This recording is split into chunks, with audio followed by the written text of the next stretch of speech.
Good evening and welcome to my channel. Tonight we'll be getting a reading of The Sign of the Four by Sir Arthur Conan Doyle. Chapter 1. The Science of Deduction. Sherlock Holmes took his bottle from the corner of the mantelpiece and his hypodermic syringe from its neat morocco case.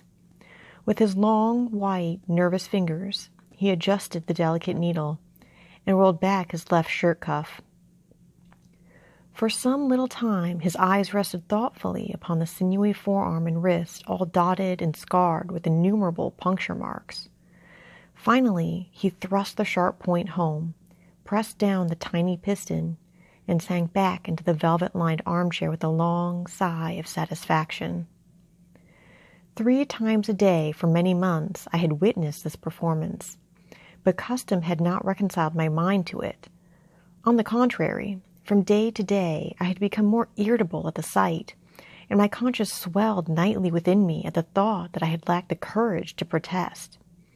Again and again I had registered a vow that I should deliver my soul upon the subject, but there was that in the cool, nonchalant air of my companion which made him the last man with whom one would care to take anything approaching to a liberty. His great powers, his masterly manner, and the experience which I had had of his many extraordinary qualities all made me diffident and backward in crossing him. Yet upon that afternoon, whether it was the bone which I had taken with my lunch, or the additional exasperation produced by the extreme deliberation of his manner, I suddenly felt that I could hold out no longer. "Which is it today?" I asked. "Morphine or cocaine?" He raised his eyes languidly from the old black-letter volume which he had opened. "It is cocaine," he said. "A 7% solution. Would you care to try it?" "No, indeed," I answered briskly. "My constitution has not got over the Afghan campaign yet. I cannot afford to throw any extra strain upon it." He smiled at my vehemence. "Perhaps you are right, Watson," he said. "I suppose that its influence is physically a bad one. I find it, however, so transcendentally stimulating and clarifying to the mind that its secondary action is a matter of small moment." "But consider," I said earnestly, "count the cost. Your brain may, as you say, be roused and excited, but it is a pathological and morbid process, which involves increased tissue change and may at last leave a permanent weakness. You know, too, what a black reaction comes upon you. Surely the game is hardly worth the candle. Why should you, for a mere passing pleasure, risk the loss of those great powers with which you have been endowed? Remember that I speak not only as one comrade to another, but as a medical man to one for whose constitution he is to some extent answerable." He did not seem offended. On the contrary, he put his fingertips together and leaned his elbows on the arms of his chair, like one who has a relish for conversation. "My mind," he said, "rebels at stagnation. Give me problems, give me work, give me the most abstruse cryptogram or the most intricate analysis, and I am in my own proper atmosphere. I can dispense then with artificial stimulants. But I abhor the dull routine of existence. I crave for mental exaltation. That is why I have chosen my own particular profession, or rather created it, for I am the only one in the world." "The only unofficial detective?" I said, raising my eyebrows. "The only unofficial consulting detective," he answered. "I am the last and highest court of appeal in detection. When Gregson or Lestrade or Anthony Jones are out of their depths, which, by the way, is their normal state, the matter is laid before me. I examine the data as an expert and pronounce a specialist's opinion. I claim no credit in such cases. My name figures in no newspaper. The work itself, the pleasure of finding a field for my peculiar powers, is my highest reward. But you have yourself had some experience of my methods of work in the Jefferson Hope case." "Yes, indeed," said I cordially. "I was never so struck by anything in my life. I even embodied it in a small brochure with the somewhat fantastic title of A Study in Scarlet." He shook his head sadly. "I glanced over it," said he. "Honestly, I cannot congratulate you upon it. Detection is, or ought to be, an exact science, and should be treated in the same cold and unemotional manner. You have attempted to tinge it with romanticism, which produces much the same effect as if you worked a love story or an elopement into the fifth proposition of Euclid. But the romance was there, I remonstrated. I could not tamper with the facts. Some facts should be suppressed, or at least just sense of proportion should be observed in treating them. The only point in the case which deserved mention was the curious analytical reasoning from effects to causes by which I succeeded in unraveling it. I was annoyed at this criticism of a work which had been specially designed to please him. I confess, too, that I was irritated by the egotism which seemed to demand that every line of my pamphlet should be devoted to his own special doings. More than once during the years that I had lived with him in Baker Street, I had observed that a small vanity underlay my companion's quiet and didactic manner. I made no remark, however, but sat nursing my wounded leg. I had a Giselle bullet through it some time before, and though it did not prevent me from walking, it ached wearily at every change of the weather. "My practice has extended recently to the Continent," said Holmes after a while, filling up his old briar-root pipe. "I was consulted last week by Francois Le Villard, who, as you probably know, has come rather to the front lately in the French detective service. He has all the Celtic power of quick intuition, but he is deficient in the wide range of exact knowledge which is essential to the higher developments of his art. The case was concerned with a will, and possessed some features of interest. I was able to refer him to two parallel cases, the one at Riga in 1857, and the other at St. Louis in 1871, which have suggested to him the true solution. Here is a letter which I had this morning acknowledging my assistance." He tossed over, as he spoke, a crumpled sheet of foreign notepaper. I glanced my eyes down it, catching a profusion of notes of admiration with Très Magnifique, Coup de Meurtriers, and Tour de Force, all testifying to the ardent admiration of the Frenchman. "He speaks as a pupil to his master," said I. "Oh, he rates my assistance too highly," said Sherlock Holmes lightly. "He has considerable gifts himself. He possesses 2 out of the 3 qualities necessary for the ideal detective. He has the power of observation and that of deduction. He is only wanting in knowledge, and that may come in time. He is now translating my small works into French." "Your works?" "Oh, didn't you know?" he cried, laughing. "Yes, I have been guilty of several monographs. They are all upon technical subjects. Here, for example, is one upon the distinction between the ashes of the various tobaccos. In it I enumerate 140 forms of cigar, cigarette, and pipe tobacco, with colored plates illustrating the difference in the ash. It is a point which is continually turning up in criminal trials, and which is sometimes of supreme importance as a clue. If you can say definitively, for example, that some murder has been done by a man who was smoking an Indian lunka, it obviously narrows your field of search. To the trained eye, there is as much difference between the black ash of a trichinopoly and the white fluff of bird's eye as there is between a cabbage and a potato."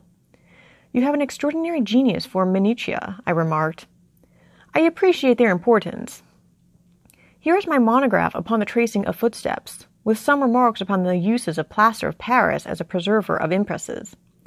Here, too, is a curious little work upon the influence of a trade upon the form of the hand, with lithotypes of the hands of slaters, sailors, cork cutters, compositors, weavers, and diamond polishers. That is a matter of great practical interest to the scientific detective, especially in cases of unclaimed bodies, or in discovering the antecedents of criminals. But I weary you with my hobby." "Not at all," I answered earnestly. "It is of the greatest interest to me, especially since I have had the opportunity of observing your practical application of it. But you spoke just now of observation and deduction. Surely the one to some extent implies the other." "Why, hardly," he answered, leaning back luxuriously in his armchair and sending up thick blue wreaths from his pipe. "For example, observation shows me that you have been to the Wigmore Street post office this morning. But deduction lets me know that when there, you dispatched a telegram." "Right," said I. "Right on both points. But I confess that I don't see how you arrived at it. It was a sudden impulse upon my part, and I have mentioned it to no one." "It is simplicity itself," he remarked, chuckling at my surprise. "So absurdly simple that an explanation is superfluous, and yet it may serve to define the limits of observation and of deduction. Observation tells me that you have a little reddish mold adhering to your instep. Just opposite the Wigmore Street office, they have taken up the pavement and thrown up some earth which lies in such a way that it is difficult to avoid treading in it and entering.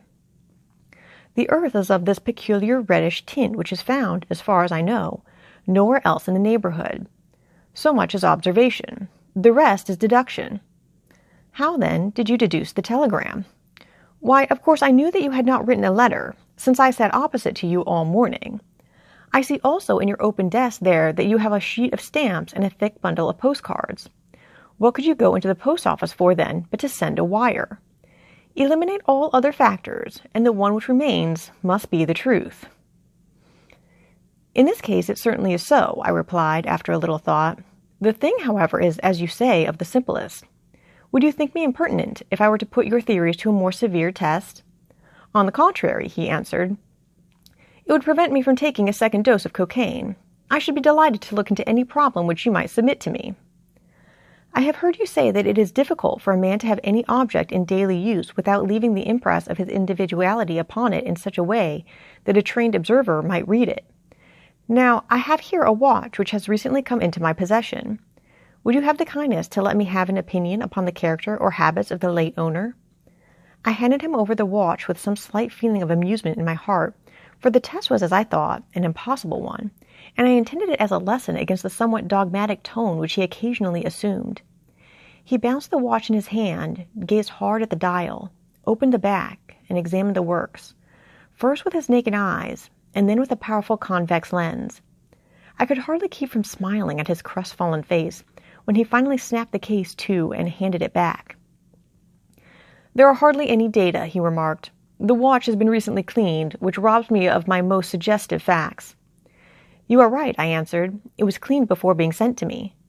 In my heart, I accused my companion of putting forward a most lame and impotent excuse to cover his failure. What data could he expect from an uncleaned watch? Though unsatisfactory, my research has not been entirely barren, he observed, staring up the ceiling with dreamy, lackluster eyes. Subject to your correction, I should judge that the watch belonged to your elder brother, who inherited it from your father. That you gather, no doubt, from the H.W. upon the back? Quite so. The W suggests your own name. The date of the watch is nearly 50 years back, and the initials are as old as the watch, so it was made for the last generation. Jewelry usually descends to the eldest son, and he is most likely to have the same name as the father. Your father has, if I remember right, been dead many years. It has therefore been in the hands of your eldest brother. Right so far, said I. Anything else? He was a man of untidy habits, very untidy and careless. He was left with good prospects, but he threw away his chances, lived for some time in poverty with occasional short intervals of prosperity, and finally, taking to drink, he died. That is all I can gather. I sprang from my chair and limped impatiently about the room with considerable bitterness in my heart. This is unworthy of you, Holmes, I said. I could not have believed that you would have descended to this. You have made inquiries into the history of my unhappy brother, and you now pretend to deduce this knowledge in some fanciful way. You cannot expect me to believe that you have read all this from his old watch. It is unkind, and to speak plainly, has a touch of charlatanism in it. My dear doctor, said he kindly, pray accept my apologies. Viewing the matter as an abstract problem, I had forgotten how personal and painful a thing it might be to you. I assure you, however, that I never even knew that you had a brother until you handed me the watch. Then how in the name of all that is wonderful did you get these facts? They are absolutely correct in every particular. Ah, that is good luck. I could only say what was the balance of probability. I did not at all expect to be so accurate. But it was not mere guesswork? No, I never guess. It is a shocking habit, destructive to the logical faculty. What seems strange to you is only so because you do not follow my train of thought or observe the small facts upon which large inferences may depend. For example, I began by stating that your brother was careless. When you observe the lower part of that watch case, you notice that it is not only dinted in 2 places, but it is cut and marked all over from the habit of keeping other hard objects, such as coins or keys, in the same pocket.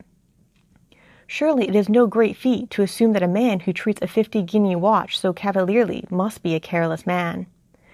Neither is it a very far-fetched inference that a man who inherits one article of such value is pretty well provided for in other respects. I nodded to show that I followed his reasoning. It is very customary for pawnbrokers in England, when they take a watch, to scratch the number of the ticket with a pinpoint upon the inside of the case. It is more handy than a label, as there is no risk of the number being lost or transposed.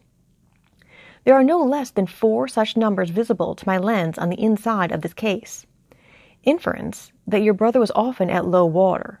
Secondary inference, that he had occasional bursts of prosperity, or he could not have redeemed the pledge. Finally, I ask you to look at the inner plate, which contains the keyhole. Look at the thousands of scratches all round the hole, marks where the key has slipped. What sober man's key could have scored those grooves? But you will never see a drunkard's watch without them. He winds it at night, and he leaves these traces of his unsteady hand. Where is the mystery in all this? It is as clear as daylight, I answered. I regret the injustice which I did you. I should have had more faith in your marvelous faculty. May I ask whether you have any professional inquiry on foot at present? None, hence the cocaine. I cannot live without brain work. What else is there to live for? Stand at the window here. Was ever such a dreary, dismal, unprofitable world?